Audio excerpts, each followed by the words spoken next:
네, 11.6 재보선이 8일 앞으로 다가왔습니다. 요즘 여야의 서울시장 후보가 초박빙의 각축전을 벌이면서 여야 전략연구소에서도 연일 판세 분석에 분주한 모습인데요. 오늘 이 시간은 여야의 전략연구소를 연결해서 11.6 재보선의 판세를 분석해 보겠습니다. 먼저 한나라당의 여의도연구소지요. 김현철 부소장 전화로 연결되어 있습니다. 안녕하십니까? 예, 안녕하세요. 네, 각종 여론조사 결과가 엇갈리게 나오고 있는데요. 여의도연구소에서는 네. 어떻게 파악하고 계십니까? 예, 초반에는 상당히 저희도 긴장을 많이 했는데요. 그래서 좀 저희 초반 결과에서는 뒤진 결과도 있었습니다만 지금 현재는 좀 상당히 좀 앞서고 있다 저희 이렇게 보고 있습니다. 네, 저희가 얼마 전에 진성호 의원과 함께 인터뷰를 했었는데 그래도 네네. 조금은 뒤지고 있다. 지금 나오는 것과 네. 달리 이렇게 얘기하시던데 김현철 부소장께서는 앞서고 있다고 판단하고 계십니까? 예, 보기 시각에 따라서 좀 다르겠습니다만 좀 저희가 지금 판세 분석을 하는 데 있어서는 4일 단위로 좀 쪼개서 지금 조사를 하고 있거든요. 네. 근데 지난 1차 조사에서는 사실 좀 좋지는 못하게 결과가 나왔었는데, 지금은 현재는 상당히, 저는 전망을 밝게 보고 있습니다. 네, 한 일간지에서 시행한 전련조사를 보면 집전화조사랑 휴대전화조사 결과 좀 상이해서 지난 네. 6.2 지방선거 때처럼 숨어있는 젊은 유권자의 표가 있기 때문에 이 결과를 그냥 무조건 믿기는 어렵다라는 비판도 있는데 어떻게 보세요? 예, 그것도 저도 일정 부분 좀 공감을 하고 있는데요. 네. 요즘은 조사 방식이 지금 방금 말씀하신 것처럼 RDD 방식이라고 그래가지고 KT에 등재된 그 유권자들하고 또 등재되지 않은 유권자들을 합해서 조사를 하고 있거든요. 네. 물론 거기에는 휴대폰만 가지고 있는 유권자는 제한 그런 유권자들 숫자이긴 합니다만 전체적으로 한 75%를 상회하기 때문에 상당 부분은 정확성은 많이 높아졌다고 볼 수 있겠죠. 예, 분명한 것은 오차 범위가 엄청나게 줄었다는 거거든요. 이 맞습니다. 지지율 격차를 줄일 수 있었던 이유가 어디 있다고 보십니까? 여러 가지 상황이 좀 있겠습니다만, 실제적으로, 잘 아시다시피, 처음에는, 이제 안철수 교수가 등장하면서 상당히 좀 바람을 일으켰던 게 사실 아니겠습니까? 네. 그것이 박원순 후보에게 상당히 유리한, 면으로 작용한 것이 사실이고요. 네. 또 저희 당 입장에서는 좀 늦게 출발한 것이 지지율 격차가 좀 있었습니다만, 또 나경원 후보는 저희 당에서 또 유일무이한 또 서울시장 후보이기 때문에 처음부터 나경원 후보의 경쟁력을 저희는 상당히 믿고 있었고 그것이 지금 이렇게 격차를 좁힐 수 있는 원인이 됐다 저는 이렇게 보고 있습니다. 후보의 경쟁력 때문이라고 분석하시는 것 같은데요. 여론조사 결과를 좀 면밀히 살펴보면 나 후보에는 적극 지지층에서의 지지율이 굉장히 높습니다. 그 말은 맞습니다. 보수 지지층이 결집했다는 얘기인데 네. 그 시기가 묘하게도 박근혜 전 대표가 지지 유세를 하면서 벌어진 일이어서요. 혹시 박근혜 전 대표의 공이 크다고 보시지는 않으신지요? 예, 우리 한나라당의 선거의 여왕이신 박근혜 전 대표의 영향도 상당히 많이 작용했다 이렇게 보고는 있고요. 네. 예, 잘 아시다시피 우리 나경원 후보는 대변인을 오랫동안 또 역임하셨고 또 지금 현재 최고위원으로 계시지 않습니까? 네. 그래서 이미 많이 검증이 된 분이시기 때문에 충분히 그런 역량을 갖고 있다 저는 이렇게 보고 있습니다. 일부에서는 네거티브 공세가 먹혔다 이렇게 얘기도 하시던데 그 부분에 대해서 할 말이 있으신지요? 잘 아시다시피 네거티브라는 그런 선거 공약은 항상 야당 측이 이슈를 제기하는 부분 아니겠습니까? 네. 근데 이번 같은 경우에는 특이하게 잘 아시다시피 여당 측에서 야당을 공격하는 그런 형태가 돼 있지 않습니까? 네. 그만큼 박원순 후보가 약점을 많이 좀 드러내고 있다고 이렇게 좀 생각이 들고요. 네. 또 그런 내용이 또 특히 높은 도덕성을 요구하는 시민단체의 수장이 무슨 학력 문제라든가 병역 문제 이런 좀 시민들에게 가장 조심 못한 작용할 수 있는 내용들이어서 특히 야당이 지금 수대에 몰리고 있다 저는 이렇게 보고 네. 있습니다. 그러니까 검증이란 말씀이신 것 같은데요. 네. 그럼에도 불구하고 이번 선거가 여당으로 치르기에는 쉽지 않은 선거라고는 판단하고 계시죠? 예, 그렇습니다. 근데 예. 아무래도 1,000만인을 대표하는 서울시장 대표를 뽑는 자리 아니겠습니까? 네. 그러니까 그렇게 쉽다고 보지는 않죠. 네. 그런데 여의도 연구소의 정두원 소장은 이렇게 말했습니다. 지금처럼 민심이 좋지 않을 때 이 네거티브로는 사람들의 마음을 움직일 수 없다고 판단했었거든요. 네네. 그러니까 지금 잘 아시다시피 여러 차례 TV 토론을 통해서 지켜본 유권자들께서는 잘 느끼셨겠지만 네.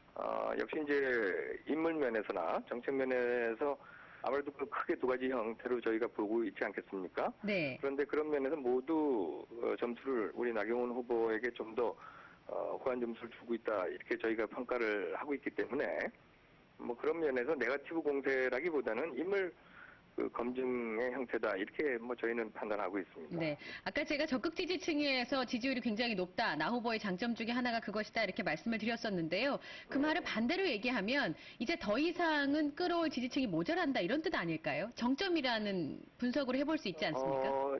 지금 저희도 판단하기에는 이제 유동층, 소위 말하는 유동층 많이 줄었고요. 네. 예, 그래서 거의 뭐 90% 이상은 의사를 다 결정하고 있다 이렇게 좀 보고 있거든요. 네. 그런 면에서 투표층이라고 하는 그 결과는 상당히 좀 신빙성이 있어 보입니다. 네, 알겠습니다. 이번에 가장 중요한 게 투표율 아니겠습니까? 그렇죠. 예, 분석하시는 분들의 입장에서는 45%가 기준점이 될 거라고 얘기를 하시더라고요. 네, 45%가 넘으면 야당에 유리하고 45% 이하이면 여당에 유리할 거다라고 판세를 분석하시는 예. 분들도 계시는데 여의도 예. 연구소에서도 그렇게 보십니까? 대체적으로 지금 과거 선거들이 이제 그런 유사한 형태를 보인 건 사실인데요. 네. 그거하고 또 묘하게 맞아떨어지는 것은 우리가 이제 이념적인 성향을 얘기할 때 그런 프로테이지를 많이 인용을 하거든요. 네. 그러니까 한 45%씩을 가지고 가야지만 보수와 진보는 그런 유사한 형태의 45% 가지고 있고 중도가 한 10%다 이렇게 얘기를 하는데 네. 우리 여론조사상에서도 보면은 보통 지지율이 45%가 돼야지만 나머지 결정하지 않은 10%를 어느 쪽이 가져가느냐 이런 것을 또 놓고 판단을 하거든요. 네. 예, 이제 그런 면에서 봤을 때는 실제적으로 이제 그 10%의 그 향배라는 그거는 뭐 이제 남은 기간이 얼마 남지 않았기 때문에 네. 실질적으로 그거는 뭐 결정적으로 어떻게 결정될지는 그건 조금 지켜봐야 되겠죠. 네, 말씀하신 그 부동층의 마음을 사는 것이 좀 중요할 것 같은데 끝으로 서울시장 선거 질문을 드렸었는데요. 사실 한나라당으로서는 부산 경남 지역 민심도 참 중요하지 않겠습니까? 이번에 동구청장 그렇습니다. 선거를 치르게 되는데 동구청장 선거 어떻게 전망하세요? 역시 저희도 조금 기대를 했던 것이 부산 동구청장 그 선거에서 뭐 원사이드하게 뭐 이길 수 있었으면 더 좋을 뻔했습니다만 지금 현재 나타난 상황은 그렇게 뭐 일방적으로 저희가 이길 수 있는 구도는 아닌 것 같긴 하고요. 네. 하지만 현재로서는 상당히 이제 많이 판세를 좀 뒤집어서 좀 앞서가는 유리한 형태로 좀 가고 있습니다. 유리한 형태로 가고 있다 이렇게 판단하시는 예, 건가요? 그렇습니다. 예. 자, 지금까지 저희가 최근에 그 각 전략연구소에서 나온 여론조사 결과에 대한 분석을 좀 전해드렸는데요. 지금까지 여의도 연구소의 김현철 부소장과 함께 하셨습니다. 고맙습니다. 예. 네. 자, 다음은 민주당의 민주정책연구원의 이철희 부원장과 함께 이야기를 좀 나눠보도록 하겠습니다. 부원장님 안녕하세요. 예, 안녕하세요. 네. 여의도 연구소에서는 나경원 후보가 앞서고 있다고 판단하던데 어떻습니까? 글쎄요, 저희 조사를 보면 뭐 앞서고 있다, 한나라도 후보가 앞서고 있다고 보기는 힘들고요. 네. 지금 흔히 우리가 이론조사 말할 때 붙었다는 얘기를 많이 합니다만 박빙의 싸움을 지금 하고 있는 것 같습니다. 네. 10% 이상 앞서다가 박빙이 된 이유가 뭐라고 생각하세요? 뭐 이번 선거전의 흐름을 보면 좀 이해가 되는데요. 저희는 사실 이게 흥행 이벤트라 그럴까요? 관심 소재가 초반에 좀 있었지 않습니까? 네. 야권 후보 간에 뭐 단일화 경선도 있었고 이러다 보니까 이제 저희 쪽으로 관심이 초반에 많이 쏠렸었고요. 네. 그러다 보니까 이제 그것이 지지율로 반영이 됐었는데 아까 말씀하신 중에서 한나라당은 좀 뒤늦게 시작을 해서 추격을 하다 보면 한나라당 지지층들이 또 결집되는 거는 선거 흐름상 불가피하거든요. 그러면 네. 저희는 초반에 결집했던 게 조금씩 이제 알아가면서 한 번씩 걸러지는 과정이 또 있게 되고 네. 또 저희는 야권 전체가 캠페인하는 공동 선대본을 꾸리다 보니까 그것이 또 이렇게 유기적으로 맞아 들어가는데 조금 시간이 걸렸고 네. 저희는 뭐 아주 자연스러운 현상이라고 보고요. 예상하신 부분이신가요? 그렇죠. 선거라가 초반에 저희가 주도했기 때문에 어느 시점 되면 한 번에 이런 접전의 상황이 올 거다라고 예상을 했었습니다. 전문가들의 분석에 의하면 박원순 후보의 이 선거 전략이 감동도 없고 대안도 구체적이지 못하다. 그래서 박원순 후보를 지지하던 30, 40대, 특히 40대 지지층의 이탈이 두드러진다. 이렇게 판단하고 있거든요. 일리 있는 분석이라고 생각되어지는 부분도 좀 있는데요. 뭐 감동이 없다 이렇게 말씀하시는 건 좀 동의하기 어렵고요. 예. 저희는 아까 말씀드린 대로 애초에 예상했던 바에 의하면 박원순 후보가 시민운동에서는 대표 선수 이른바 이게 대표하는 사람으로 알려져 있긴 합니다만 네. 유권자들에게는 아직 생소한 친구들이 많이 있거든요. 그러다 생소하다. 보면 예. 알아가는데 시간이 좀 걸릴 것이고 그 알아가는 과정 속에서 조금의 약간의 진통은 있을 거다 이렇게 예. 했던 것이고요. 초반에 저희가- 50%라고 하는 지지율이 있다가 줄어드는 것은 몰라서 그런 게 아닌 것 같은데요. 그렇죠. 아까 말씀드린 대로 초반에 저희는 일정들이 많이 배치가 돼 있었잖아요. 야권 단일화 경선이라든지 예. 또 안철수 씨와의 단일화라든지 이런 것들이 초반에 배치되면서 집중적으로 지지도가 많이 몰렸던 측면이 있고요. 네. 그거는 시간이 지나서 조금의 조정기를 다 거치기 마련이거든요. 그 네. 과정에 있다고 보시면 될 것 같고요. 또 예. 하나는 시민 후보에 대해서 아직 생소한 부분이 많이 있기 때문에 알아가는 과정도 시간이 좀 필요한 것 같고 그러면서 저희는 안착이 될 거라고 본 것인데요. 네. 또 하나는 저희가 내걸고 있는 구호가 새로운 변화라는 컨셉이기 때문에 기왕의 선거운동, 우리가 흔히 구태정치나 낡은 정치라고 얘기하는 그것과의 절연하고 새롭게 보여주겠다라는 것이 저희들의 전략적 기조이기 때문에 그것이 또 대중들에게, 유권자들에게 전달되는데 조금 시간이 걸렸다 이렇게 판단하고 있습니다. 그러니까 TV 토론회나 한나라당의 각종 의혹에 대해서 제대로 대응하지 못했다는 비판이 가장 큰 것 같습니다. 아니요, 그거는 뭐 비판이 내용이 있으면 당연히 성실하게 대응하고 설명을 했을 텐데 네.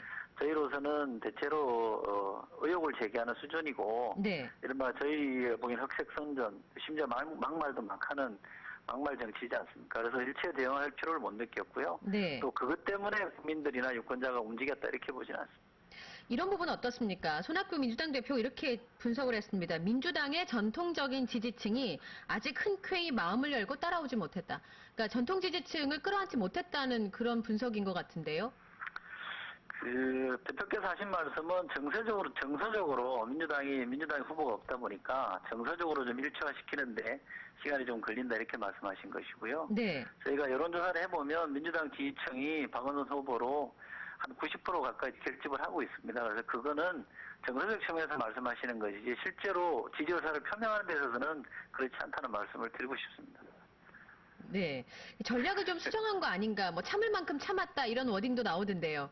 참을 만큼 참았죠. 저희는 사실은 뭐 이런 게 좋게 봐서 검증이라 그럴 수도 있는데 네. 어느 정도 문제제기 하다가 스스로 이렇게 걸어드릴 줄 알았는데 좀 과하게 가니까 이건 정도를 넘어선 것이거든요. 네. 아무리 선거전이라고 하더라도 확인되지 않은 사실 가지고 과하게 얘기하는 거는 이 선을 넘어섰다고 보기 때문에 이것이야말로 우리가 이 건드려야 될, 이 추방해야 될 이 낡은 정치다라는 측면에서 과감하게 이 부분에 대해서 문제제기를 해야 되겠다. 네. 이런 점을 다시 한번 강조하는 것이죠.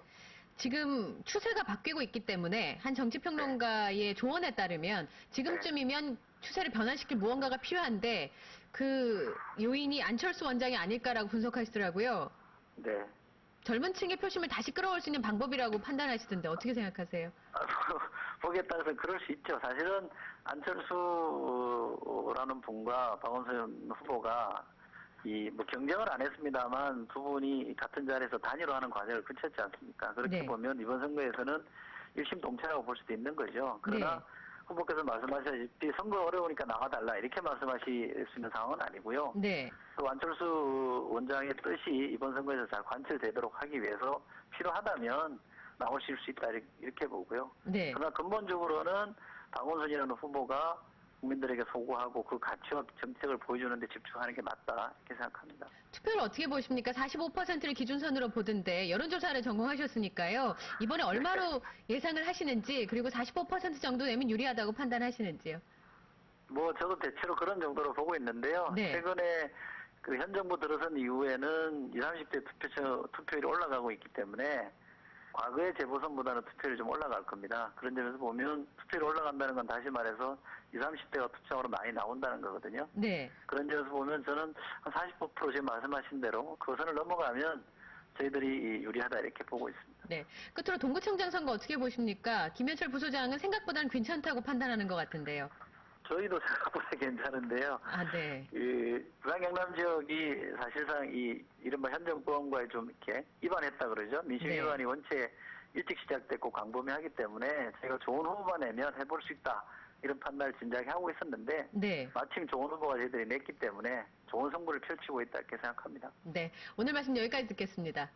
네, 고맙습니다. 네, 지금까지 민주정책연구원의 이철희 부원장이었습니다.